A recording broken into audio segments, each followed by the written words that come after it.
ఈరోజు భారతదేశ వ్యాప్తంగా విద్యార్థులు పెద్ద ఎత్తున రోడ్ల మీదకి వచ్చి తరగతులు బహిష్కరించి నిరసన కార్యక్రమాలు చేపడుతున్నారు.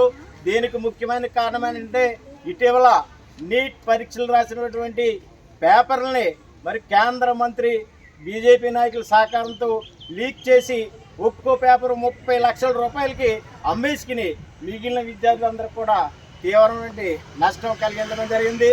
మరి రాత్రి పగలనకుండా కష్టపడి చదివి నీట్ పరీక్ష రాస్తే చాలామందికి మార్కులు తక్కువ వేసి మరి వాళ్ళకి అనుకూలమైన విద్యార్థులకి 720/720 ఒక అమ్మాయి అయితే ఇంటర్లో ఫెయిల్ అయిన అమ్మాయికి 720 మార్కులు వచ్చినాయి.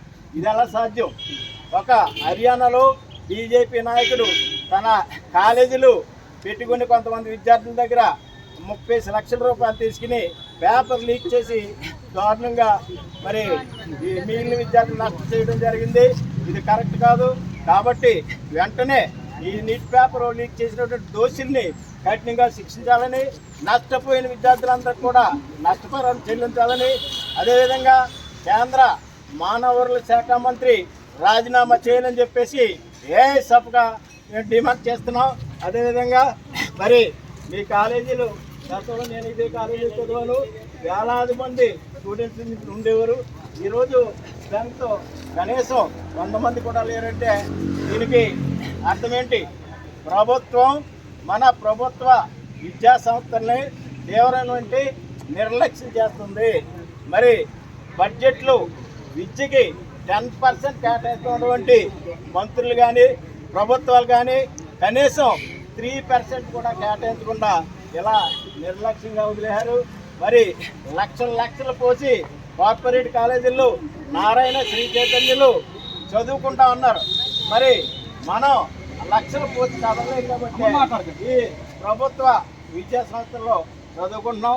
కాబట్టి ఇప్పటికైనా ప్రభుత్వ రంగంలో ఉన్న విద్యా సంస్థల్ని బాగు చేయాలి, అత్యధిక నిధులు కేటాయించాలి, ల్యాబొరేటరీ సౌకర్యాలు కల్పించాలి, శానిటరీ సౌకర్యాలు కల్పించాలి, మరి అన్ని రకాలైనటువంటి మౌలిక సదుపాయాలు కల్పించాలని చెప్పేసి ఈరోజు దేశవ్యాప్తంగా ఏఎస్ఎఫ్ ఇంకా మరో 10 విద్యార్థి సంఘాలు కలిసి ఈరోజు స్ట్రైక్ చేస్తూ ఉన్నాం.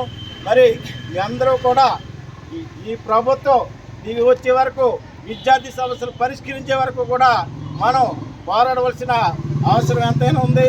ఈరోజు జరిగినటువంటి ఈ విద్యా సంస్థల బంద్లో పాల్గొన్న రాజాలు ప్రభుత్వ కళాశాల విద్యార్థులందరికీ కూడా ఏఎస్ఎఫ్ తరఫున హృదయపూర్వక ధన్యవాదాలు తెలియజేస్తాం.